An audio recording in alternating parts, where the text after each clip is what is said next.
Hello guys, welcome back to the com Shiksha technical channel. Linux के series में आज fourth session में हम लोग डिस्कस करेंगे टर्मिनल के बारे में, कुछ कमांड्स के बारे में जो बेसिक कमांड्स होती है। Before that will see the syntax of terminal as well, okay, and many more things in today session. तो आइए कंटिन्यू करते हैं। सो अब आप मेरी स्क्रीन पे देख सकते हो whatever the terminal we have. ये जो टर्मिनल है basically if you have a question how to open the terminal in Linux, तो आप किसी भी लिनक्स के सिस्टम पे राइट क्लिक करके ओपन इन टर्मिनल इस ऑप्शन से टर्मिनल ओपन कर सकते हो। Once you open the terminal, यहाँ पे आपको ये जो सिंटैक्स दिख रहा है, ये सिंटैक्स सबसे पहले समझना बहुत ज़रूरी है, specially for the students who are new to the Linux. तो ये जो बैकग्राउंड अभी देख रहे हो, this is my user name, जिस यूज़र से मैंने लिनक्स का सिस्टम लॉग इन किया है। तो the first field of terminal will show the user name, उसके बाद @ का साइन आप देख रहे हो। आगे जो सेंट लिखा हुआ है, this is my computer name, या आप इसको टेक्निकली होस्ट नेम भी कह सकते हो। तो background is user name, cent is a host name. हो सकता है यहाँ पे वैल्यू चेंज हो, अगर आप किसी अलग सिस्टम पे जाते हो तो उसका होस्ट नेम अलग हो, ओके। आगे आपको जो टिल्ड साइन दिख रहा है, this tilde sign indicates the home directory of this user. Home directory in the sense कि ये जो यूज़र है, बैकग्राउंड इस यूज़र का होम डायरेक्टरी, होम प्रोफाइल कहाँ पर है। And finally you can see the dollar prompt for the normal user. So ये जो सिंटैक्स है, ये अलग अलग यूज़र के केस में अगर हम लोग देखते हैं तो right now I am log in with the root user. Root user जब आप लोग लॉग इन किया है तो now user name has been changed, ये आप देख सकते हो यूज़र है root super user. @ Host name is same, host name है। Tilde sign in the sense ये रूट का होम डायरेक्टरी होगा। एंड फाइनली रूट लॉगिन है, that's why we got the hash. Hash ये एक सिंबल है जो सुपर यूज़र लॉगिन को शो करता है। अदरवाइज सारे नॉर्मल यूज़र जब लॉगिन करेंगे, जैसे John, Harry, Suzanne, Natasha, they will get the dollar prompt only, not hash prompt. तो यह है आपके लिनक्स का टर्मिनल का सिंटैक्स, ओके। आइए आगे बढ़ते हैं। जो कमांड्स है लिनक्स में, ओके, बेसिक कमांड्स, इनको हम लोग गो थ्रू करेंगे। Here I have made the very small list for the command with their explanation and all. हम लोग स्टार्ट से शुरू करते हैं। तो सबसे पहला कमांड जो मैं आपको बताने जा रहा हूँ, that is the command who am I, okay. ये कमांड जैसे इंग्लिश के वर्ड्स में इसका मीनिंग भी क्लियर हो रहा है कि मैं कौन हूँ। It will show you the logged user name, आपने जिस यूज़र से लॉगिन किया हुआ है उस यूज़र का नेम आपको यहाँ पे शो हुआ मिलेगा। आप जिस भी यूज़र से लॉगिन करते हो और ये कमांड अगर चलाते हो who am I, it will show you your current user name. तो अभी मैं रूट से लॉगिन हूँ, that's why it is showing root. तो ये जो भी आपकी पहली कमांड है who am I, ओके, ये कमांड आपको अगेन आई एम एक्सप्लेनिंग कि आप जिस यूज़र से लॉगिन हो उसका नाम यहाँ पे आपको डिस्प्ले करता है। तो second command is a PWD, okay. PWD stand for present working directory, present working directory. इसका मतलब कि आप राइट नाउ आप किस डायरेक्टरीज के अंदर हो, क्या आप /रूट में हो, क्या आप /bin में हो, या आप /home में हो, या जिस लोकेशन पर भी आप रहोगे, PWD कमांड चलाते ही it will print your current directory, okay. तो ये बहुत ही हेल्पफुल कमांड है लिनक्स के तौर पे, PWD प्रेजेंट वर्किंग डायरेक्टरी। आगे की जो नेक्स्ट कमांड है जो हम लोग देखने जा रहे हैं, this command is ls, okay. ls means list the content, okay. आप जिस डायरेक्टरी के अंदर हो उस डायरेक्टरी के अंदर क्या क्या चीज़ें हैं, कौन सी फाइल है, कौन से फोल्डर है, इन सबको चेक करने के लिए, इनका लिस्ट आपके डिस्प्ले पे लाने के लिए कमांड आप यूज़ कर सकते हो ls। ls means list. तो ls कमांड जो है इसका यूज़ आप अलग अलग तरीके से कर सकते हो। जैसे ls स्पेस, अगर मैं यहाँ पे जिस करंट डायरेक्टरी में हूँ, अभी मैं आपके पेरेंट डायरेक्टरी में हूँ, यहाँ पे ls चलाता हूँ तो ये पेरेंट डायरेक्टरी के सारे कंटेंट मुझे बताएगा। बट व्हाट इफ अगर आप मुझे देखना है कि होम के अंदर क्या चीज़ें हैं या मुझे मीडिया के अंदर क्या फाइल्स फोल्डर, ये अगर देखना है तो सिंपली मुझे वही सेम कमांड ls स्पेस उसका पाथ देना पड़ेगा। जैसे ls स्पेस /home करते हैं तो वो होम के अंदर क्या चीज़ें वो बताएगा। ls स्पेस बूट आपका डायरेक्टरी चलाओगे तो बूट के अंदर कौन सी फाइल्स है, फोल्डर्स है, वो आपको शो करेगा। या ls स्पेस /रूट करोगे तो रूट के अंदर की फाइल फोल्डर शो करेगा। तो ये लिस्ट का जो फाइल है या कमांड है ls, ये बहुत ही इंपॉर्टेंट है लिनक्स टर्मिनल के लिए। तो अब आपको और एक चीज़ मैं दोस्तों बता दूं कि लिनक्स में जो भी कमांड यूज़ किया जाता है, हर एक कमांड के साथ कुछ ऑप्शंस यूज़ भी किए जाते हैं। तो इन ऑप्शंस को आपको कैसे समझना है, मैं आपको ये जो हमारा एल एस का कमांड है इस एल एस के कमांड में ही समझाता हूँ। देखो जैसे एल एस कमांड करने के बाद मुझे डायरेक्टरीज और फाइल का लिस्ट तो मिल रहा है, ओके, बट व्हाट इफ अगर मैं एल एस स्पेस हाइफन ए ये कमांड चलाता हूँ, ए मीन्स ऑल, ओके, तो आगे हम लोग कुछ देखेंगे जैसे कुछ लिनक्स में हिडन फाइल्स फोल्डर्स डायरेक्टरीज वगैरह होती है, ओके। तो जैसा मैंने यहाँ पे एल एस कमांड चलाया और मुझे 3 फाइल दिख रही है, एक एनाकोंडा है, एक लिनक्स है, एक ओरिजिनल है। इन 3 फाइल के अलावा जब मैं L S space hyphen A चला रहा हूँ so I am getting multiple files जो एल एस में उसका रिजल्ट नहीं मिला था। जैसे .bash फाइल आप दे सकते हो, .csh फाइल दे सकते हो, .bash हिस्ट्री दे सकते हो। तो वो सारी फाइल जिनके पहले शुरू में डॉट लगा हुआ है ये हिडन फाइल है। तो अगर आपको लिनक्स में हिडन फाइल्स, हिडन फोल्डर्स देखना है, सर्च करना है, तो आप एल एस को, इस कमांड को स्पेस हाइफन ए इस ऑप्शन के साथ हिट कर सकते हो so that you can find out the hidden file and hidden directories. तो एल एस जो कमांड है इसका ही आगे का नेक्स्ट हम लोग ऑप्शन देखने जा रहे हैं, that is hyphen L. L S space hyphen L, इसका मतलब होता है लॉन्ग लिस्टिंग। तो जो भी डायरेक्टरीज, फाइल, फोल्डर आपको लिस्ट होता है एल एस से, तो L S space hyphen L से उन्हीं डायरेक्टरीज का, फाइल फोल्डर का बहुत ही ज़्यादा detail like permission, user owner और ये सब चीज़ें भी L S space hyphen L से हमें हमारे डिस्प्ले पे नज़र आती है। तो जैसे मैं पेरेंट डायरेक्टरी में आया हूँ और यहाँ पे अगर मैं L S space hyphen L करता हूँ तो आप देखोगे कि हर एक डायरेक्टरीज का जो भी है permission, date, time, user owner, group owner, ये सारी चीज़ें, मतलब कि L S space hyphen L long listing से आपको फाइल्स, डायरेक्टरीज का जो भी डिटेल इंफॉर्मेशन है वो दिया जाता है। तो ये थे आपके एल एस के 2 option, L S space hyphen A to see the hidden files and directories, L S space hyphen L to check the long listing content. Moving ahead, we are moving to the next command. This is again a very interesting command, cd. Okay, cd का मतलब होता है change the directory. Okay, cd ये जो command है इसे आप directory change कर सकते हो कि आप जिस डायरेक्टरी के अंदर, उस डायरेक्टरी से आपको किसी और डायरेक्टरी में अगर जाना है तो cd command will help you. जैसे अभी मैं cd स्पेस स्लैश होम ये कमांड चला रहा हूँ, इसका मतलब है cd जो कमांड है, cd का मतलब चेंज द डायरेक्टरी और हमें किस डायरेक्टरी में मूव करना है, that is slash home. Enter करते ही आप टर्मिनल पे भी दे सकते हो, तो टर्मिनल के अंदर मेरा जो भी यहाँ पे प्रेजेंट वर्किंग डायरेक्टरी है वो होम है। तो इस तरह से आप cd स्पेस जिस भी डायरेक्टरी में जाना चाहते हो उस डायरेक्टरी का परफेक्ट पाथ आपको देना होता है। जैसे अभी हम लोग cd स्पेस बिन करके बिन डायरेक्टरी में आ चुके हैं, ओके, जो बाइनरीज होता है। cd space slash S bin आप कर सकते हो, okay, cd space slash root कर सकते हो। तो cd command is very helpful to change the directory basically. तो जैसे अभी cd स्पेस स्लैश अगर मैं करता हूँ, हम लोगों ने फाइल आर्किटेक्चर में डिस्कस किया था कि स्लैश जो होता है वो आपका पेरेंट डायरेक्टरी होता है। cd स्पेस स्लैश का मतलब आप लोग पेरेंट डायरेक्टरी में आ गए हो, pwd प्रेजेंट वर्किंग डायरेक्टरी का कमांड चला के आप चेक भी कर सकते हो। तो इस तरह से आप अलग अलग डायरेक्टरीज में मूव कर सकते हो या डायरेक्टरीज चेंज कर सकते हो by using cd। After cd command, okay, there is one more command related to this cd। जैसे cd स्पेस, ओके, सबसे पहले मैं आपको बता दूं कि pwd जो है प्रेजेंट वर्किंग डायरेक्टरी, यह है हमारा होम वैग्रेंट अभी के लिए, ओके, pwd।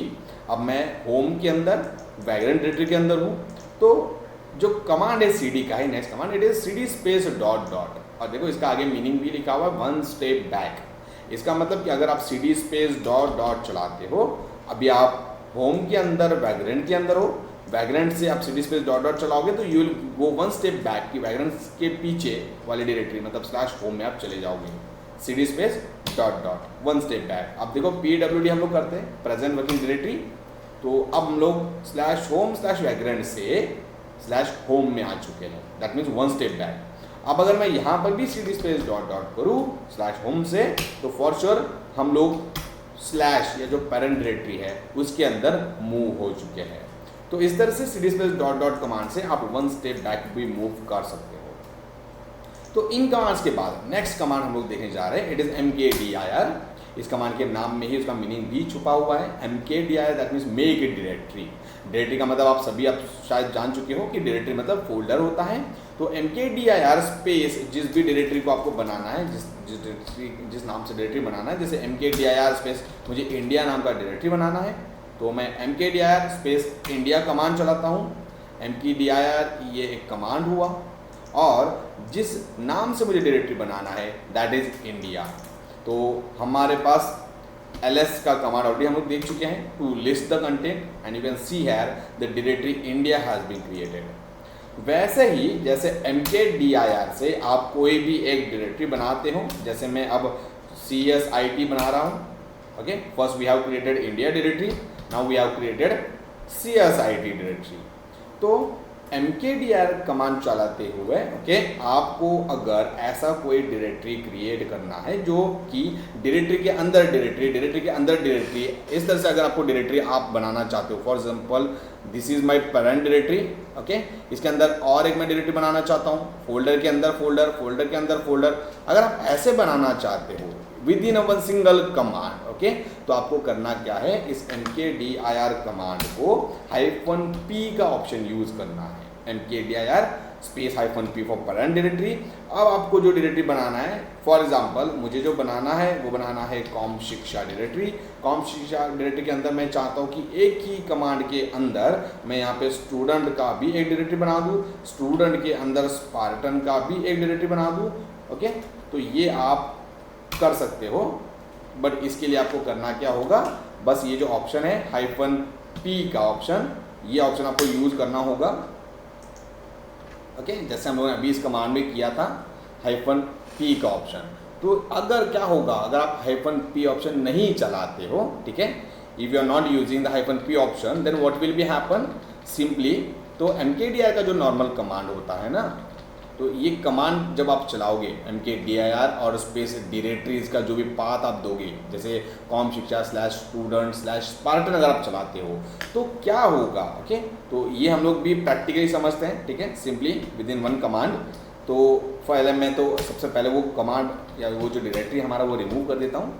अब हम लोग विदाउट -p ऑप्शन अगर डायरेक्टरी बनाते हैं, जैसे कॉम शिक्षा एंड कॉम शिक्षा के अंदर मैं बनाना चाहता हूँ स्टूडेंट नाम का डायरेक्टरी, तो अब यहाँ पे मुझे एरर आएगा, okay, what error is saying, okay, basically error is what कि आप जो डायरेक्टरी बनाना चाहते हो, ओके, उसके लिए जो पहला डायरेक्टरी है कॉम शिक्षा, it was not created, com शिक्षा था ही नहीं, तो कॉम शिक्षा के अंदर स्टूडेंट कहाँ से आएगा, ओके। तो इसने एरर भी वही दिया था आपको, can not create a directory com Shiksha /student, no such a file और डायरेक्टरी, उसको कॉम शिक्षा मिला ही नहीं, तो स्टूडेंट कैसे बनाता। तो यही जो चीज़ है ये आपको समझना होती है बारकाई से, ओके। तो सबसे पहले आपको करना क्या है, अगर आप एक डायरेक्टरीज के अंदर डायरेक्टरी और बहुत सारी डायरेक्टरीज बनाना चाहते हो, ठीक है, तो आपको जो ऑप्शन मैंने आपको बताया था, okay, that option you should use, option is mkdir space -p आपको यूज़ करना है, ओके। इफ अगर आप चाहते हो कि आप डायरेक्टरी के अंदर डायरेक्टरी बनाना चाहते हो बहुत सारी, तो जैसे मैं वन डायरेक्टरी भी बना रहा हूँ, वन के अंदर 2, 2 के अंदर 3, 3 के अंदर 4, ऐसे मल्टीपल डायरेक्टरीज आप बना सकते हो। तो ls कमांड जब आप चलाओगे आप देखोगे यहाँ पे जो डायरेक्टरी है, डायरेक्टरी 1 जो है आप क्रिएट हो चुका है, cd स्पेस 1 करोगे, okay, pwd present working directory, तो आप /root/1 में हो, यहाँ पे ls करोगे यहाँ पे 2 मिल जाएगा, और 2 में जाते हो और यहाँ पे ls करते हो तो 3 भी मिल जाएगा। So I hope the mkdir space -p जो ऑप्शन है ये क्यों यूज करना है ये अब आप लोग समझ गए हो, ठीक है। So now we are going to use the next command. The command is mkdir space mkdir dot अगर आप लगाते हो तो ये हम लोग ऑलरेडी पहले ही डिस्कस कर चुके हैं कि अगर आप mkdir या कोई भी डायरेक्टरी बनाना चाहते हो तो उसके पहले अगर आप हैश लगाते हो तो आपका जो डायरेक्टरी वो हिडन हो जाता है, ठीक है ना। जैसे mkdir स्पेस .ind मैंने कर दिया, ls में वो डायरेक्टरी बनेगा नहीं या दिखेगा नहीं, बट ls स्पेस -l करते हो तो वो ls स्पेस -a करते हो तो ये डायरेक्टरी आपको शो होता है। तो हिडन डायरेक्टरी भी आप बना सकते हो। अब आगे जाके मूविंग अहेड, ओके, जो हम लोग टच कमांड है ये देखने जा रहे हैं, ठीक है। टच से बेसिकली हम लोग फाइल क्रिएट करते हैं और ये फाइल जो होता है ये नॉर्मली एम्प्टी फाइल होता है, ठीक है। जैसे मैंने अभी बनाया टच स्पेस, टच जो है this is the command, okay, by which we can create the file, और test dot T X T आप जो देख रहे हो, ओके, ये हमारा फाइल नेम है, ओके, जिससे हम लोग फाइल को नाम तो कुछ भी दे सकते हैं, जैसे टेस्ट है या डॉक्यूमेंट है, what ever. The command, important command is a touch. इस टच कमांड से आप लोग फाइल बना सकते हो और ये फाइल जो होता है ये कम्प्लीटली एम्प्टी रहेगा, ओके। अब जिस तरह से हम लोगों ने डायरेक्टरी बनाया था वैसे हम लोग फाइल भी बना सकते हैं। तो अभी मैंने जो test dot T X T बनाया था, you can see this file. But what if कि अगर मैं टच स्पेस फिर से डॉट लगा दूँ, फाइल नेम से पहले अगर डॉट लगा दूँ तो ये फाइल बनेगा, बट ये भी बिल्कुल आपकी डायरेक्टरी जैसा हिडन बन जाएगा। जैसे मैं अब टेस्ट 11 नाम का फाइल बना रहा हूँ, ओके, बट बस मैंने क्या किया कि फाइल नेम से पहले डॉट अप्लाई कर दिया।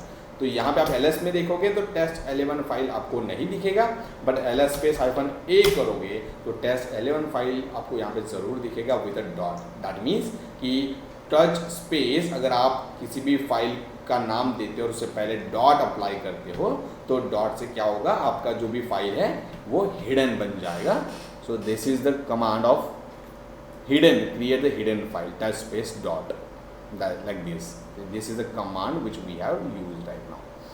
तो इस तरह से आप आपकी जो भी कमांड है या जो भी फाइल्स है इनको आप हिडन कर सकते हो, okay, by putting just a dot before the name of that file और डायरेक्टरी। मूविंग अहेड, हम लोग अब एक कैट कमांड देखने जा रहे हैं, ठीक है। Cat is just basically command to see the content of the file, कि किसी भी फाइल का अगर आपको कंटेंट देखना है तो आप ये कैट स्पेस फाइल नेम दे सकते हो। तो फाइल कौन सी देखनी होती है, जैसे मैं आपको बता दूं कि अभी मैं /etc के अंदर एक pass.wd फाइल बताने जा रहा हूँ, ठीक है, etc स्पेस /pass.wd। तो इस फाइल के अंदर आप देखोगे या इस कमांड के अंदर अगर आप ठीक से समझोगे, बेसिकली चीज़ें क्या है कि जो कैट है दिस इज द कमांड, इससे हम लोग फाइल के कंटेंट देखने वाले।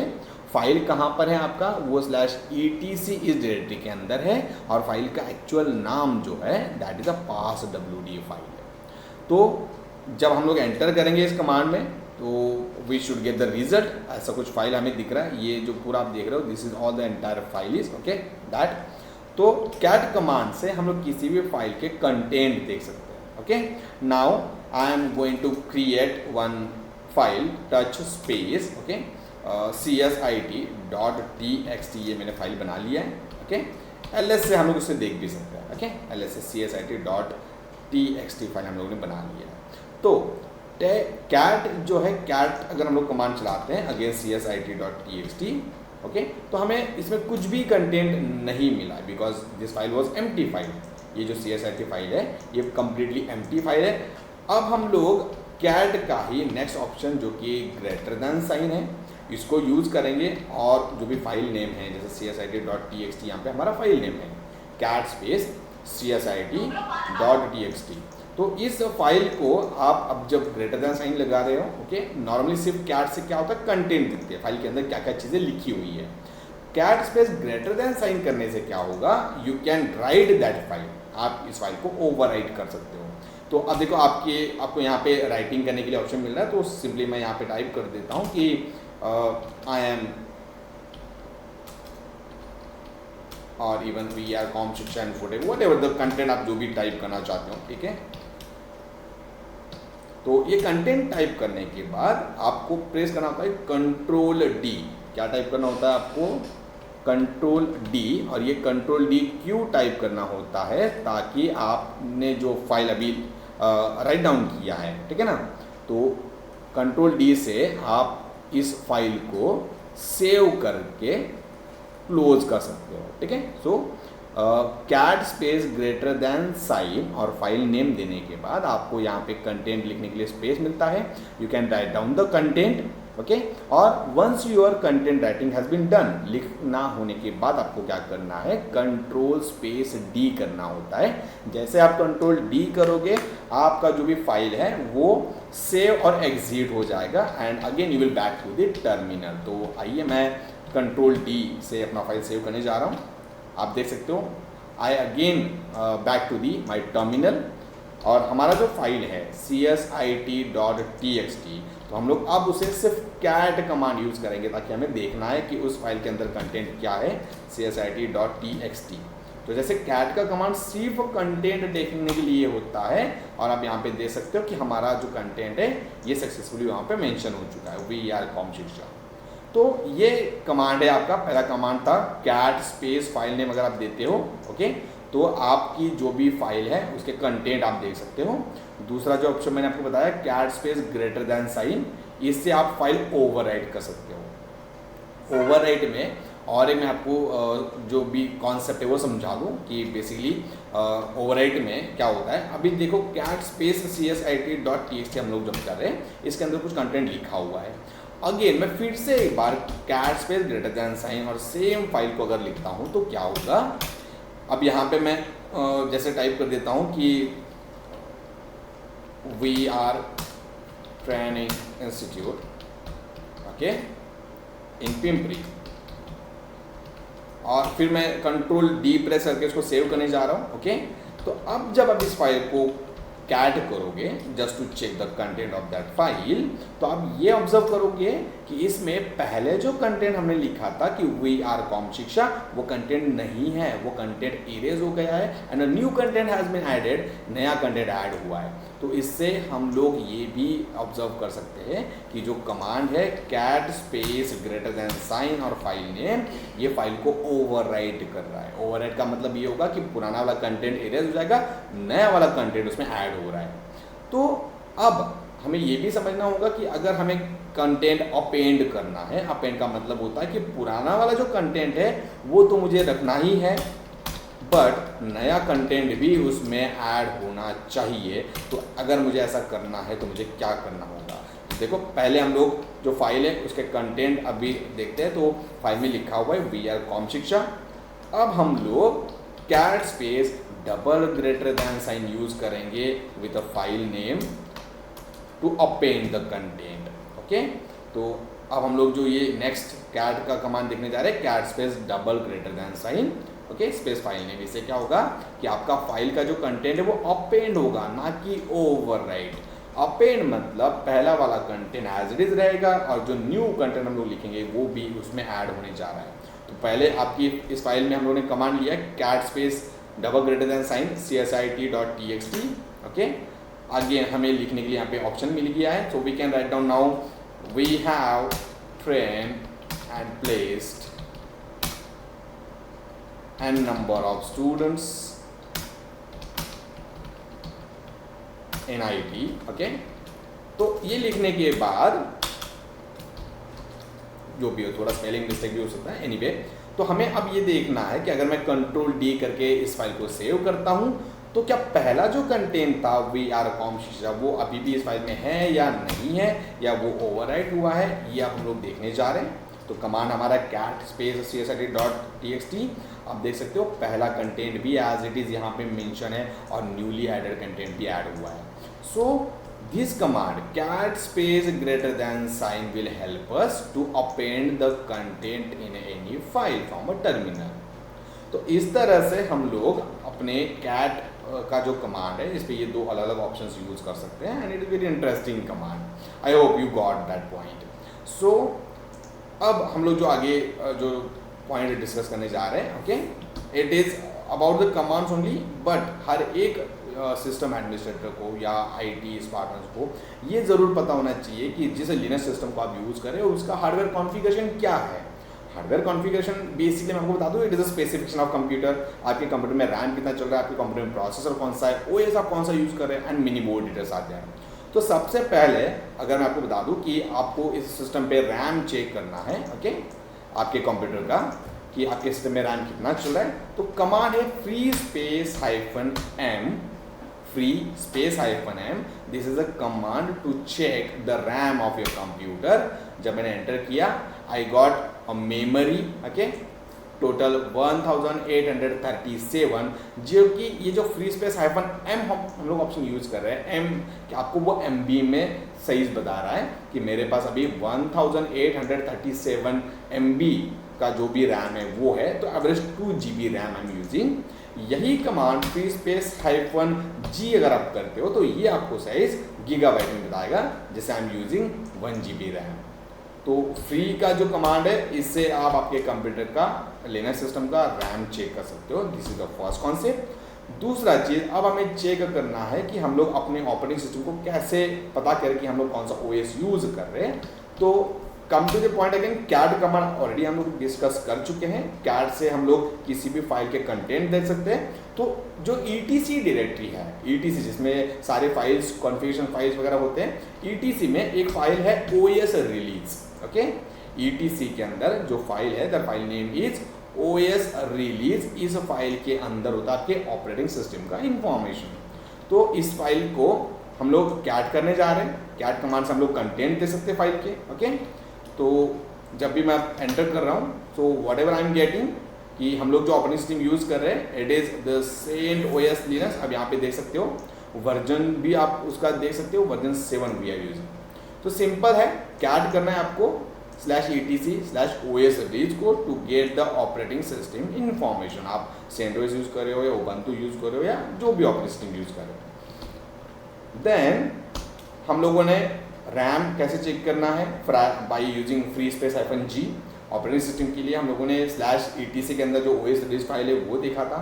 अब हम लोग देखने जा रहे हैं कि हम लोग प्रोसेसर कौन सा हमारे कंप्यूटर में यूज़ कर रहे हैं। तो उसके लिए फिर से मैं कैट करने जा रहा हूँ कि किसी फाइल को ही हमें देखना है। in /proc directory, okay, there is a command of CPU info।